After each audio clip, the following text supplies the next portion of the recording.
जज्बा न्यूज में हूं आकाश न्याजी। खारियां और कठाला में अफसोसनाक वाकयात पेश आए हैं। खारियां के गांव जंडाला में एक घर में अचानक पुरस्कार तौर पर आग लग गई, जिसकी लपेट में आकर 70 साल बूढ़ा शख्स जो है वो जिंदगी की बाजी हार गया, जबकि 15 साल एक लड़की बुरी तरह झुलस गई। अलमनाक वाकया पेश आया है खारियां के गांव जंडावाला में, जहां पर बताया गया है कि रेस्क्यू टीम के मुताबिक एक मरला पर मुश्तमिल घर के एक कमरा में अचानक जो है इलेक्ट्रिक हीटर की वजह से आग लगी है। कमरा में 15 साल लड़की समीना मसीह और 70 साल बुजुर्ग जो है इकबाल मसीह सकना झंडा वाला जो है वो वहां पर मौजूद थे, जिनका कहना है कि रेस्क्यू टीम के मुताबिक लड़की को बर वक्त निकाल लिया गया, जबकि जो 70 साल बुजुर्ग थे इकबाल मसीह मुकम्मल तौर पर झुलस के और मौका पर ही जिंदगी की बाजी हार गई।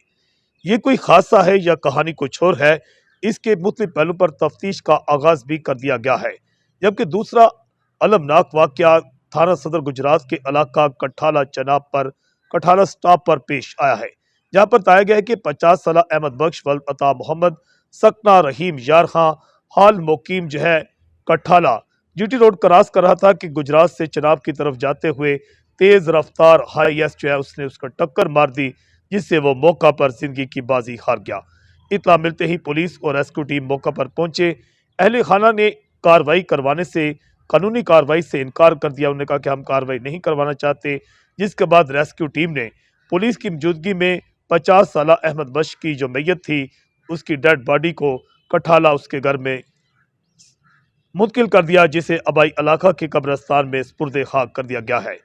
जिला गुजरात में साल 2026 में देखा गया है कि माह जनवरी के बाद माह फरवरी में भी 2 माह के दौरान इतने ज्यादा हादसात और वाकयात पेश आए, इतने कत्ल के वाकयात नहीं जितने लोग हादसात में मारे गए, और आग लगने के वाकयात भी थमने का नाम नहीं ले रहे। जज्बा न्यूज से मैं हूं आकाश नियाज।